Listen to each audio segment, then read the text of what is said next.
Buenos días, hermanos y hermanas en el Señor.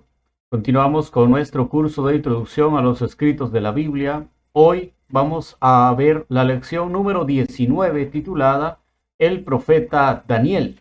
Y es el último de los 4 profetas mayores que vamos a ver, aunque ya vimos 2 escritos de los menores, como es Baruch y Lamentaciones, pero los 4 mayores con Daniel terminan y luego ya seguimos a lo que son los profetas menores. Vamos a contemplarlo en el nombre del Padre, del Hijo, del Espíritu Santo. Amén. Ven, Espíritu Santo, llena los corazones de tus fieles, enciende en ellos el fuego de tu amor. Envía, Señor, tu Espíritu Creador, y se renovará la paz de la tierra. Oh Dios, que has iluminado los corazones de tus hijos con la luz del Espíritu Santo, haznos dóciles a tus inspiraciones para gustar siempre del bien y gozar de tu consuelo. Por Jesucristo nuestro Señor. Amén. Se llama así el libro del profeta Daniel, y es uno de los grandes profetas del Antiguo Testamento. Daniel era de la tribu de Judá y Nabucodonosor se lo llevó cautivo a Babilonia. Después de la toma de Jerusalén, era de muy poca edad, cuando fue escogido con otros jovencitos de los principales judíos para entrar al servicio de Nabucodonosor, quien los hizo instruir en la lengua y ciencias de los caldeos. El talento y buena conducta de Daniel le conquistaron las simpatías del rey. Por eso quizá Daniel fue primer ministro bajo 4 dinastías de las mayores potencias mundiales de aquel tiempo. Su alta posición le procuró muchas envidias hasta que fue echado al foso de los leones, del cual fue salvado milagrosamente. Y es que este Daniel del que se habla en las Escrituras empezó desde muy pequeño a acercarse a Dios, empezó desde muy pequeño, a pesar de haber sido llevado desde joven al reino de Nabucodonosor, no se olvidó de que era judío, de que era de Dios, de que tenía una alianza pactada con Dios y que no podía traicionar a esa alianza. A pesar de eso, él se preparó, él estudió, él conoció la ciencia de los caldeos, trabajó como primer ministro del rey Nabucodonosor, pero sin embargo nunca perdió su, digámoslo así, su sensación de ser judío, de respetar la ley del Señor y de respetar lo que Dios había dictado en los corazones. Distinto de muchos israelitas que se habían apartado totalmente de Dios. Y esta fidelidad a Dios lo llevó a ser castigado muchas veces, ya lo dice, a ser arrojado al foso de los leones, pero también a pasar a un horno fuerte. Entonces es impresionante cómo esta fidelidad a Dios, a pesar de tener un cargo tan alto, lo llevó a ser tan importante. Hoy mucha gente dice que es católica, pero cuando llegan a un cargo alto se olvidan de la iglesia, no quieren saber nada de Dios y se convierten totalmente aparte. Este hombre era primer ministro, pero nunca se olvidó de dónde venía y nunca se olvidó de su fe en Dios. ¿Cuál es el contenido del libro de Daniel? El libro de Daniel se puede dividir en 2 partes casi iguales, del capítulo 1 al capítulo 6 y del capítulo 7 al capítulo 12. Del capítulo 1 al capítulo 6 contiene 6 relatos edificantes sobre Daniel y sus 3 compañeros en la corte de Babilonia. Aquí también vamos a encontrar el sueño de Nabucodonosor y la interpretación que Daniel le da a ese sueño del bronce, del hierro, del barro y de la arcilla, que realmente le dice, los 4 reinos van a ser destruidos, el que viene después de ti, el otro que viene después de ti y el otro que viene después de ti, todos van a ser destruidos porque el único reino que puede sobrevivir es el reino de Dios. Y del capítulo 7 al capítulo 12 comprende visiones en que Daniel contempla bajo imágenes simbólicas los 4 reinos que el pueblo de Dios conoció desde la conquista babilónica de Judá hasta el momento en que Dios establezca su reino eterno sobre la tierra. Y esta segunda parte termina hasta el capítulo 12, porque para digámoslo así, la tradición hebrea, Daniel solo llega hasta el capítulo 12. Pero para nosotros, los cristianos, Daniel tiene 2 capítulos más, capítulo 13 y capítulo 14, y es la última parte que se le conoce como la parte deuterocanónica, que contiene los relatos del triunfo de Daniel en el caso de Susana, por ejemplo, la historia tan hermosa de Susana y la sabiduría de Daniel para emitir el juicio, y una un pedazo del capítulo 14 contra los sacerdotes de Betel y contra el dragón. Bel y el dragón, la bestia, podríamos decirlo así. Entonces, estos dos últimos capítulos, capítulo 13 y capítulo 14, casi, mejor dicho, no aparecen en las Biblias que no son católicas porque consideran que son pedazos deuterocanónicos, entonces no los ponen, los dejan a un lado y no los consideran dignos de leerlos. Llega hasta el número 12. Para nosotros los católicos, en la Biblia católica, el libro de Daniel llega hasta el capítulo 14. ¿Cuál es el mensaje y las enseñanzas que nos quiere dar el libro de Daniel? Está muy claro que la obra se escribió ante todo para dar ánimo a los judíos, para que se mantuvieran fieles al Dios de sus padres, en una época en que solo sentían el atractivo paganizante de Grecia y eran víctimas de las violentas persecuciones de Antíoco IV Epífanes. Un hombre que de verdad fue desastroso, que persiguió a todo el mundo, y casi que impuso la cultura helenista en los israelitas, pero más sin embargo, el pueblo, hubo una parte, el resto, que siempre hablan los profetas, que fue fiel a la bondad de Dios.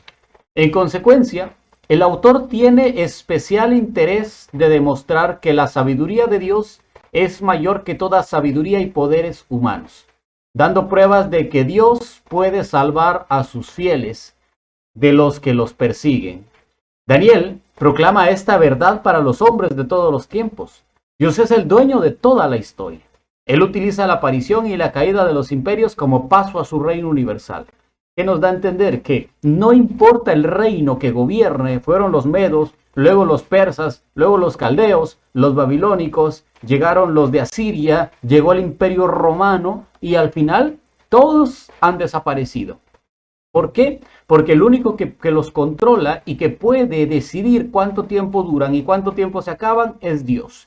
Dios es el que decide y el reino de Dios jamás pasará, nunca tendrá fin, porque es el reino universal por sobre todas las cosas. Su mensaje central es el siguiente: los reinos de este mundo surgen, crecen y se acaban, mientras que un solo reino queda, el reino de Dios. Lo dirá en el capítulo 2, en los versos 44. Este reino llegará el momento dispuesto por Dios. O sea, no es que ya ahorita va a aparecer el reino de Dios. Jesús nos va a decir que el reino de Dios ya está entre nosotros, pero hay un momento en el cual lo vamos a contemplar en su totalidad y será al final de los tiempos. El autor de Daniel insiste claramente en que este reino de Dios está próximo a venir y hasta fija en números simbólicos la fecha de este acontecimiento, las tan famosas 70 semanas de Daniel, que tan mal han sido interpretadas por algunos hermanos no católicos, que han hasta pronosticado que iba a venir en tal año, en 1941, algunos, en 1900, otros que en el 2000, y siempre han fallado porque es una manera simbólica de fijar la fecha de estos acontecimientos y no lo logran interpretar como debería de interpretarse. ¿Qué otra cosa nos habla el mensaje y la enseñanza del libro del profeta Daniel? Pues nos habla del Hijo del Hombre, un mesianismo como tal, el Mesías, el Hijo del Hombre, que vendrá por los cielos. Y Daniel lo ve de una forma muy apocalíptica, ¿no? Utiliza muchos figuras que uno podría llamarle la atención y decir, bueno, ¿y por qué está hablando de eso? ¿Y por qué se está refiriendo a eso? Pero Daniel utiliza mucho esto de la visión del anciano y del ser humano que vio un anciano que se sentó, que sus vestidos eran blancos como la nieve, que sus cabellos como lana pura, en su trono llamas de fuego, las ruedas de fuego ardiente. Seguía mirando y apareció un hombre que tenía figura de hombre, y todo eso con las bestias que vio, con los animales, y serán destruidos y aniquilados, y la soberanía y el poder. Todo esto que encontramos en el capítulo 7 del libro de Daniel nos habla de que hay un hijo de hombre que será el que gobernará todo.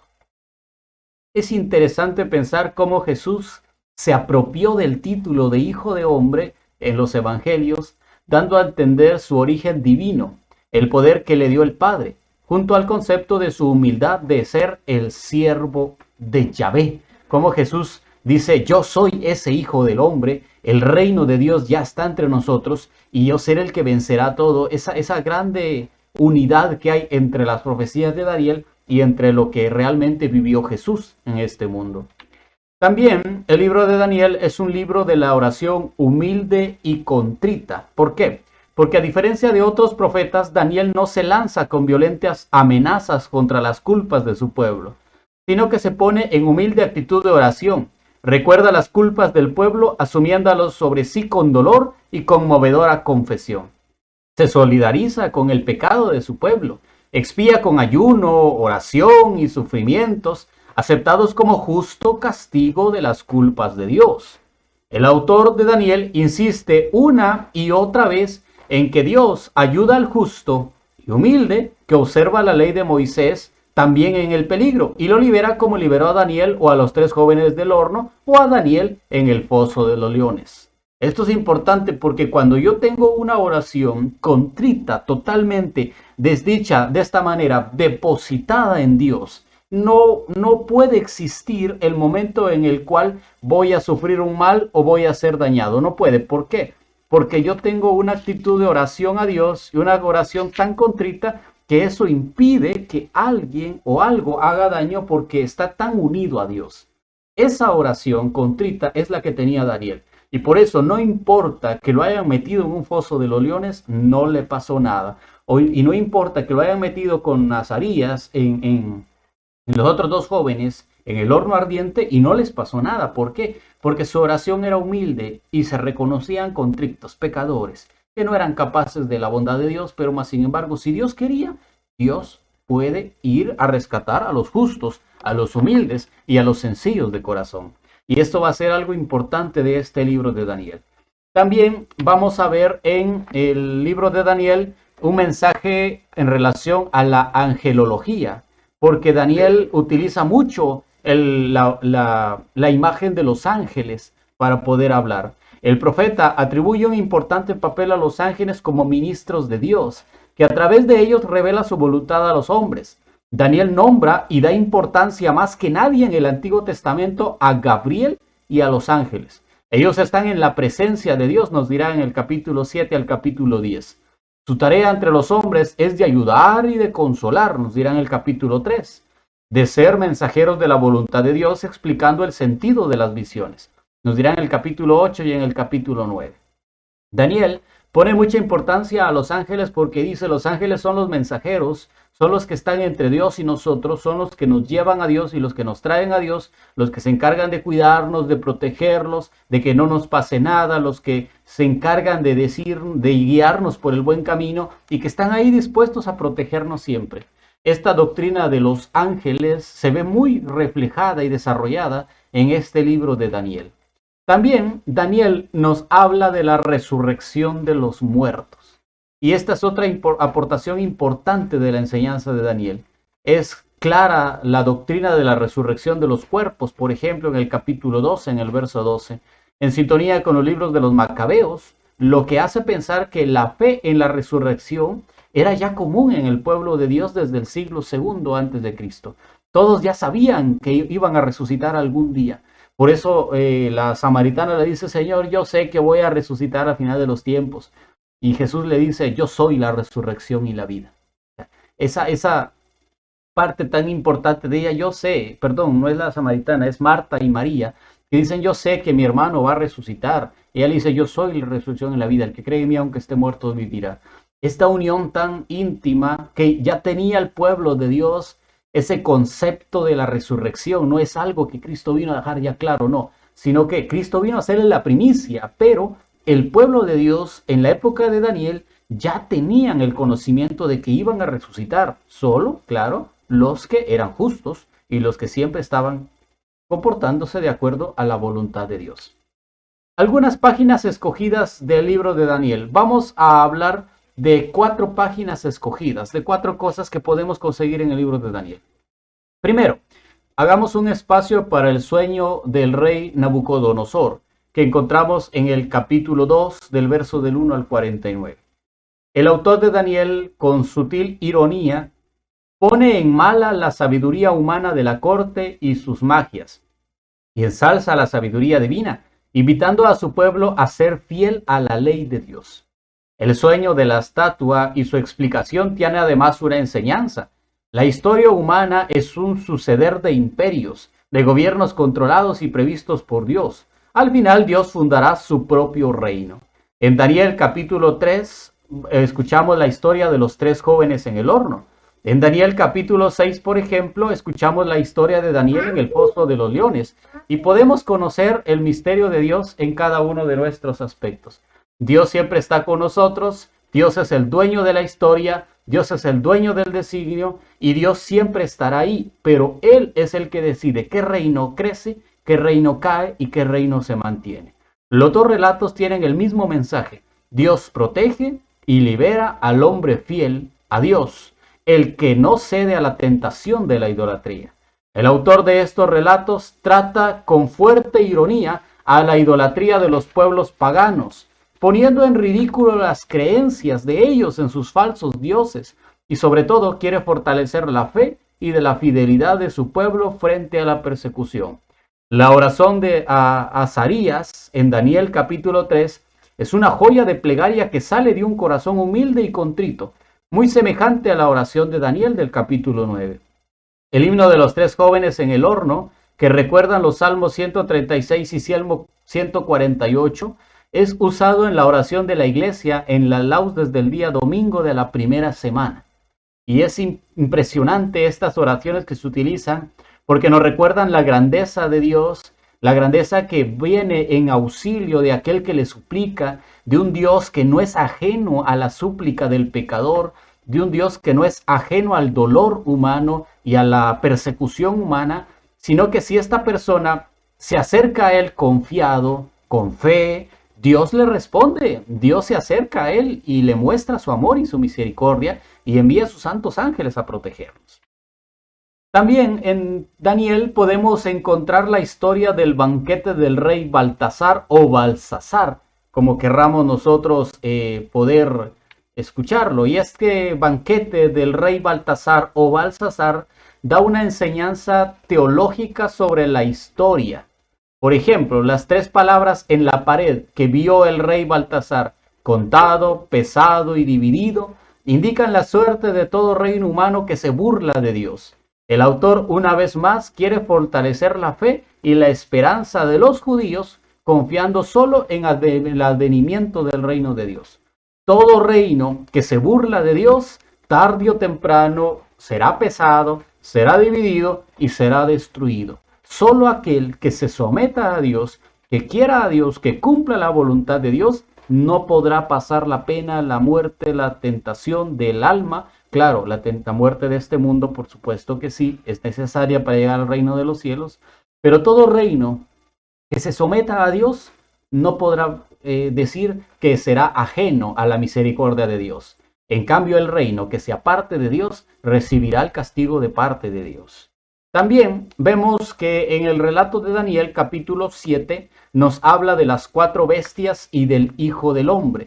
Inicia la segunda parte del libro con las visiones apocalípticas a través de símbolos de animales. El autor describe y juzga los hechos de su historia. El mensaje es siempre de esperanza para los judíos perseguidos, con clara alusión mesiánica de la cual ya se ha hablado. Cuando el último cuerno de la 4ª bestia, eso es Antíoco IV, será destruido, entonces el reino y el poder será dado en mano de los santos del Altísimo y se instaurará el reino universal de Dios, nos dirá en el capítulo 7, en el verso 27. Y luego terminamos diciendo que en el capítulo 9 encontramos la oración de Daniel y de las 70 semanas, que tantas veces han sido mal interpretadas por nuestros hermanos no católicos. La oración de Daniel es la oración del humilde, de pobre corazón, que medita la historia a la luz de la palabra de Dios, implorando perdón con ayunos y sacrificios. En el ayuno y en la meditación de la palabra, Daniel descubre el misterio de las 70 semanas, o sea, el misterio de las promesas de Dios a través de sus profetas. Esta visión es una de las profecías más famosas del libro de Daniel, y la profecía es claramente mesiánica. Y es de las más famosas porque donde sea que ustedes vayan a hablar con evangélicos fundamentalistas, nos hablan de las 70 semanas, que el reino de Dios está cerca, que ya vino Jesús, que ya se cumplieron las semanas, que ya se cumplió el tiempo y empiezan a hablar de tantas cosas de esas. El profeta describe la historia de Israel y de los pueblos. Las 70 semanas son un número simbólico de semanas de años.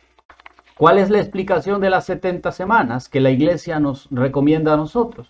En las primeras 7 semanas de años, o sea, 49 años, se narra desde la destrucción del templo en el 587 hasta la liberación en el 530 del jefe ungido, Ciro.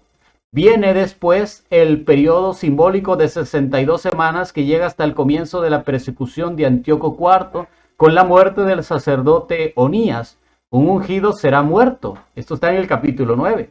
Y en la última semana se narran los acontecimientos contemporáneos del autor con Antíoco IV, que coloca en el altar del templo el abominable ídolo. La enseñanza es clara. Es siempre Dios quien guía la historia humana. Todo, también la persecución, prepara la instauración del reino de Dios. Podemos concluir entonces de este libro de Daniel diciendo que Daniel es el personaje predominante en el libro que lleva su nombre. Dotado por Dios de sabiduría extraordinaria, se reveló como intérprete prodigioso de sus sueños proféticos. Su actividad se desarrolló durante gran parte del siglo IV a.C., ya que la última visión lleva la fecha del año tercero de Sirio, cuando el profeta tendría 84 años aproximadamente. De ahí en adelante no sabemos nada más de él. El libro de Daniel es el único que nos ha llegado escrito en las 3 lenguas bíblicas: hebreo, arameo y griego. Emplea el relato ejemplar inventado con una lección moral y el género apocalíptico, lleno de alegorías, visiones, imágenes extrañas y grandiosas. Los personajes y las naciones se transforman en bestias y otros seres fantásticos. Los años y los números son tratados de una manera simbólica. El tiempo presente y el futuro se mezclan para dar una visión sintética de la historia humana. Es así como, leyendo el libro del profeta Daniel, podemos conocer un poquito más acerca de los designios de Dios y de la bondad de Dios para nuestra vida. Hemos llegado al final de la lección número 19. Gracias por estar con nosotros. Si Dios quiere, nos vemos en la lección número 20. Ave María Purísima, sin pecado concebida. En el nombre del Padre, del Hijo, del Espíritu Santo. Amén.